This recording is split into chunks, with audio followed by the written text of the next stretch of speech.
Julie, what's grinding your gears? What's grinding my gears today is Medicare disadvantage, okay? Medicare Advantage is not Medicare and it's not an advantage. The patients become the secondary insurance. So since we're in the beginning of January, it's just like an absolute dog pile dumpster fire of problems for these patients. So a lot of these patients got bamboozled into switching from traditional Medicare to Medicare Disadvantage, and it's not one that's worse than the other. All Medicare Disadvantage is bad, or Advantage, however you want to call it. So here's the deal: if you're a chronic patient as in a rheumatology office, you're in trouble with Medicare Advantage unless you have the full deductible, which in this case, this patient's full deductible is $3,900. So unless she has $3,900, she's not getting her medicine. And on top of that, it gets even better.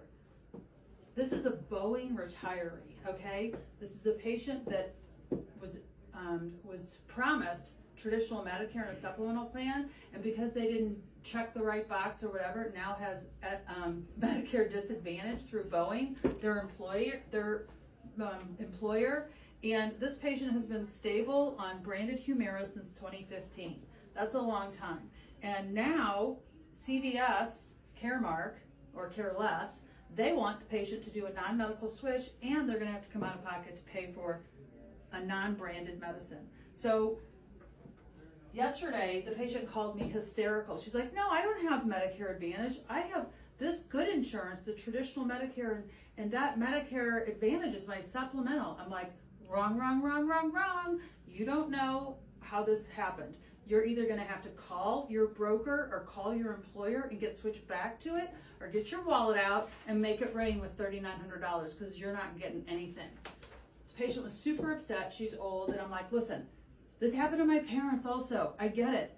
They prey. These Medicare Disadvantage salespeople, they prey on the old. So in addition to her not understanding she had Medicare Disadvantage, she also didn't understand that the pay to play list, which is the formulary, comes in here. So I got on the phone with her PBM, CVS Caremark yesterday. She and I got on the phone, all right?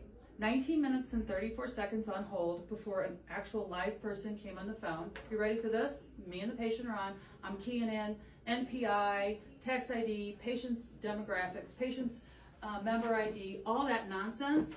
We go through this whole thing, and then I get a message that says, CVS Caremark is off for MLK, Martin Luther King Day. Just call back tomorrow.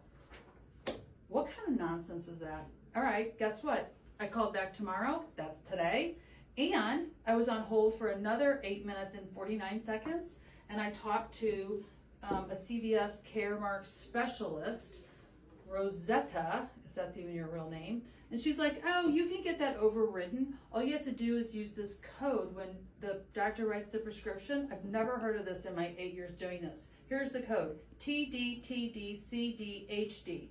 Like, what? Is this a thing? I called my girlfriend who does what I do in Wisconsin, and I'm like, have you ever heard of TDTDCDHD?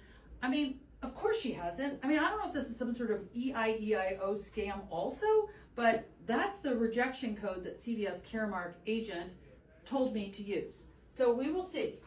I absolutely despise that PBMs aren't working on MLK Day, because we worked yesterday, and now we got a butt ton of snow and bad weather, so now we've got more patients to deal with. But I am gonna have to go back to the drawing board with this one. This is not okay. This is your PBM and your Medicare Disadvantage at work.